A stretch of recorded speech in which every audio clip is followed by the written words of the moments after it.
Let us learn a new chapter called accounting equation. What is accounting equation? In the textbook is very clearly written, asset is equal to capital plus liability. I can put it up in a simple word. It is nothing but representation of a balance sheet, the last chapter of 11th grade. In balance sheet, left hand side you will find liabilities, right hand side you will write all the asset. And as you know, in accounts we follow double entry system. That means every debit should have equal amount of credit.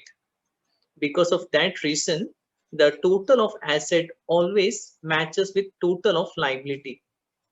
Now in accounting equation, the liability is defined or segregated in two parts. One is capital, which is your internal liability, and other thing is your outside liability, like creditors, bank loan, etc. So let us understand what are the process and steps to do it, and some of the easy tricks to get the answer perfectly right. So let me start the PPT slide. Accounting equation is clearly mentioned over here. Asset is equal to liability. And what is your liability? As mentioned, inside or internal liability is nothing but capital, the amount put by the proprietor, and then the outside liability.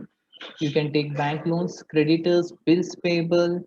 There are so many different options, right? Bank overdraft all falls under your liability. That is outside liability. Now let us understand the rules what has to be followed. So once you write this equation, let's go with the rule. What happens if you purchase an asset?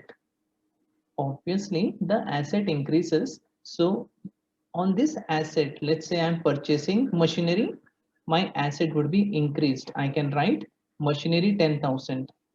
Now, if I am paying the machinery by cash, another asset goes off. So I will write minus cash. So plus 5,000 minus 5,000. Ideally, what happens? It nullifies or gives a zero effect. Again, the asset will become equal to your liability. Same thing, let's look into the liability part. If you have taken a loan, what happens if you take a loan? Your liability increases, right? Outside liability, over here it comes 10,000. How does the loan comes into the business? In the form of cash. So your asset increases. So if I have taken a loan of 5,000 rupees, the asset increased by 5,000, liability increased by 5,000.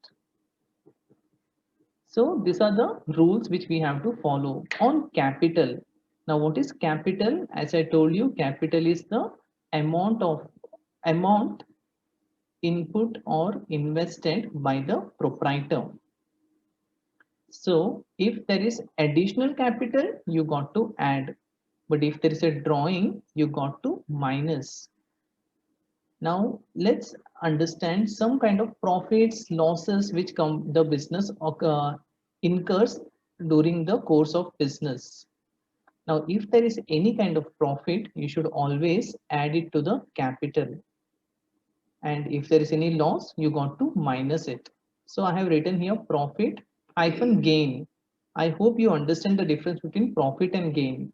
Profit is something which comes out of your business. For example, my business is selling table. So if I sell a 5 rupees table for 7 rupees, I made a profit of 2 rupees. That's what we call profit. Same thing, loss also, something with regards to your business, okay, are called the expenses of the business or losses. But talking about gain, just to give some idea about it, let's say that I'm using a fixed asset called laptop. After 10 years, I'm selling it and I made some profit.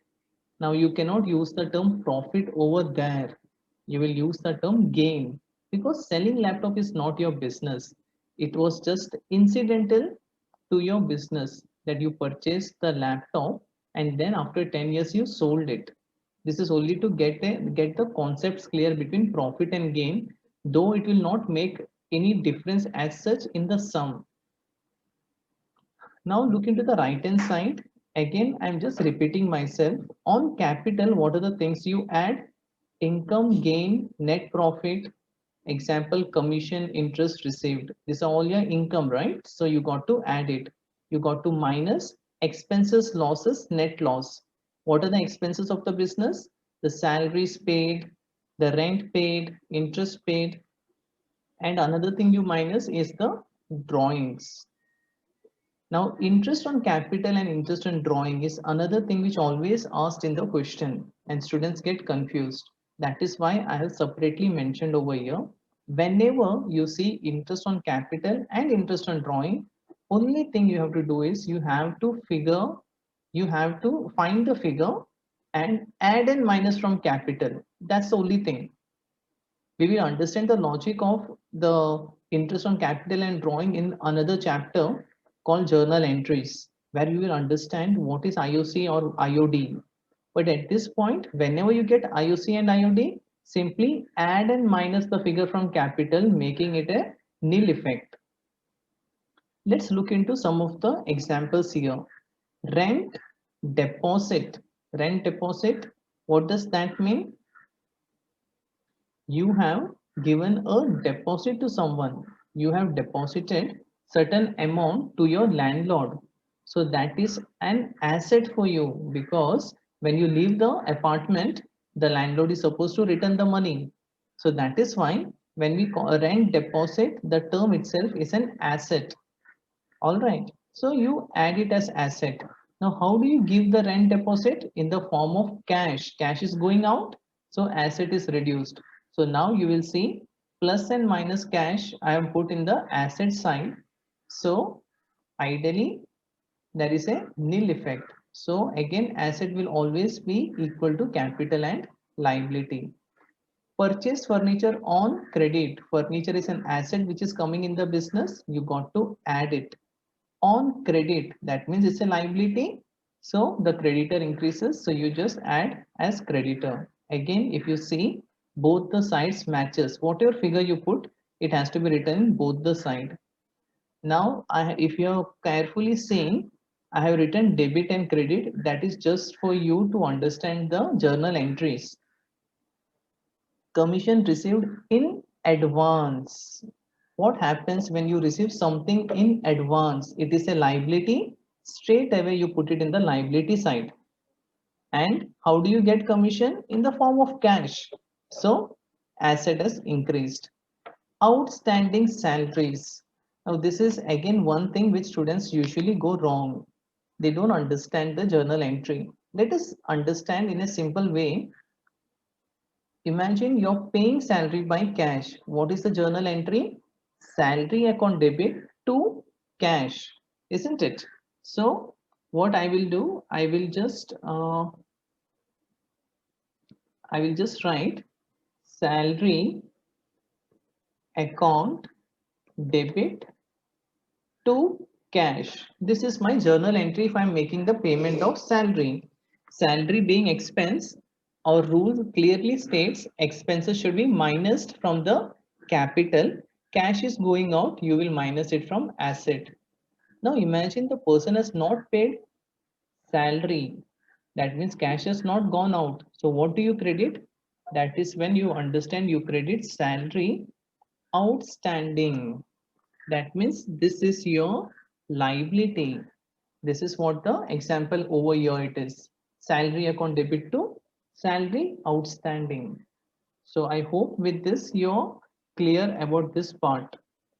Okay, so whenever you get stuck, just simply pass a journal entry and you will get your answer. Interest on drawing, interest on capital. Same thing as I told you. Just don't try to find out what is the reason. Just add and minus from capital.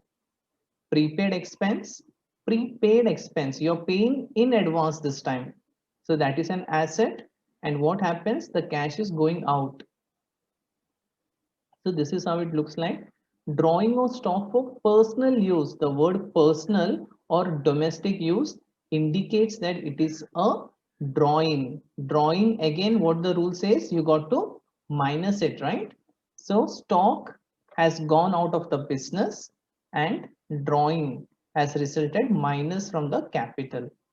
Sold goods costing 2,500 on credit for 4,000.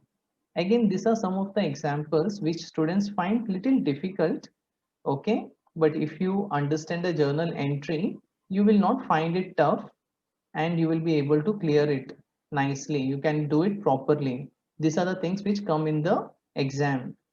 Sold goods costing 2,500. First thing, goods have gone out, so you have to minus the stock by 2,500. Now are you selling it on cash or credit? On credit, it means you got a debtor of 4,000. So debtor is an asset. I wrote it over here. Now, did I make a profit or a loss? Obviously, I made a profit of 1,500, which I will record it in the capital. Let's look into the last one, last example. One third of goods, 30,000, sold at a profit at 10% for cash. One third of goods. So basically, they're talking about 10,000 goods being sold immediately when goods are going out, minus the stock by 10,000. Now, when you're selling it at cash, what is the amount you're getting? Don't do a mistake of calculating 10% on 30,000. You're selling only 10,000 goods. So 10% should be on that 10,000. So you made a profit of 1,000. You can write the profit 1,000 here. You're getting the cash. So what is the amount of cash you will get? The value was 10. You added profit of 1. So you got 11. As simple as that. These are the common examples which come in the exam. You won't get anything tougher than this one. All right. So please look into it again. The next slide. In this next slide, there is a small test of 20 marks. The question number 2 ideally has got all the examples which can come in your exam. Try this one. Share your answers as a PDF to me on my email. I'll definitely look into it, correct it, and send my suggestions back to you. I hope this video was good enough for you to understand this chapter. So I will end this video. Thank you.